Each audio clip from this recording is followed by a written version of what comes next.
didn't David do anything about it? It says he's very angry, but then that's it. He doesn't do anything. And so why not? Because first of all, he knows God's law is that he wasn't supposed to sleep with his sister in the first place. But second of all, he knows the other part of God's law is that if you do sleep with a virgin out of wedlock, then you must marry her and never ever divorce her. And so if he knew this, then why didn't he require his son to marry her? You know, well, let me back up. So he knew the law that you're not supposed to sleep with your even your half sister, not supposed to have any familial sexual relationships. And so he knew that that was against God's law. He also knew that the punishment for that is that you should be cut off from your people. Now, David knew what that meant, and we aren't quite sure. Some people believe that cut off from your people means killed, and some people believe that it means exiled. Either way, David knew what it meant, and we know that he didn't do either one of those things. And it's kind of understandable why he wouldn't do those things. To kill your son would be very difficult, even if he had violated your daughter. And Amnon is his heir, his oldest, and so it would make sense why he wouldn't want to exile him. It would also make sense why he wouldn't want to publicize what his son had done to his daughter. And so, it makes sense that maybe that's one reason that David didn't take that route. But David also knew that if someone violates a woman out of wedlock, a virgin, that he is supposed to marry her and never ever divorce her. But he couldn't really do that, because if he did do that, then he would have to allow him to marry his half-sister, which was forbidden. But there was a caveat to that punishment, is if the father wouldn't allow the daughter to be married to the man that had violated her, then he would still have to pay the bride price for her. So he could have done that, but it's his son, and so paying his dad for something, everything that the son has is basically from the dad anyway. So is that any purpose in doing that? So we can kind of understand why David didn't do any of those things. But I also wonder if there's another reason. I wonder if, because David gave into his lust with Bathsheba, if he felt like he couldn't punish his son for giving into his lust, because he would be a hypocrite. How can I punish him for something that I did, something that I couldn't, withstand that temptation? How can I ask that my son withstand the temptation?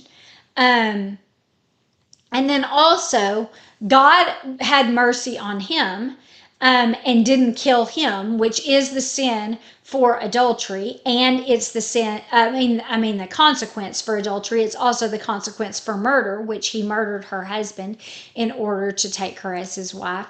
And God did not make him suffer that consequence. And so maybe he's like, well, God gave me mercy, I'm going to give my son mercy. The only difference is that when David was confronted with his sin, initially David kind of did what his son did, because Amnon compounded his sin with a worse sin, and David did the same thing. Both of them, the initial sin was bad of sleeping with the woman, but then killing Uriah, or, casting her aside and making her live a destitute life, those are worse sins. So they both initially did that. But when David was confronted by Nathan with his sin, he repented of it. And when he was given the consequences, he accepted them and realized that he deserved that and that he was actually receiving mercy by just receiving those consequences. We have no evidence that that ever happened with Amnon. And even though Amnon wasn't confronted by Absalom or David, he was confronted by Tamar. And she told him, "This is a disgraceful thing that you did to me, but it's even more disgraceful that you would put me away. You should at least take responsibility for your actions." And he wouldn't have any of it. And so he doesn't deserve the mercy that God gave to his father. But here's what we can learn from it. If David wanted his son not to suffer the consequences for his actions, as opposed to just, denying him the consequences, what he should have done is shared his own experience. And that's what we can learn from it. Is he should have told his sons how he gave in to his temptation and what he wished he would have done and how he did suffer consequences for that. And that would have saved Amnon from the consequences of that sin, because maybe Amnon wouldn't have given in to his lust. Maybe David could have given him the tools to deal with that and he wouldn't have done it. We don't know that, but it would have been David's best way as a father to save him from the consequences. And so it's the same with us. As opposed to acting like we're perfect, because no parent is perfect, what we should do is share our sins with our children when appropriate, to teach them, to let them see that we don't always do everything right, and there are things that we wish we would have done differently, and why. And teach them so that we can save them from making the same mistakes that we made.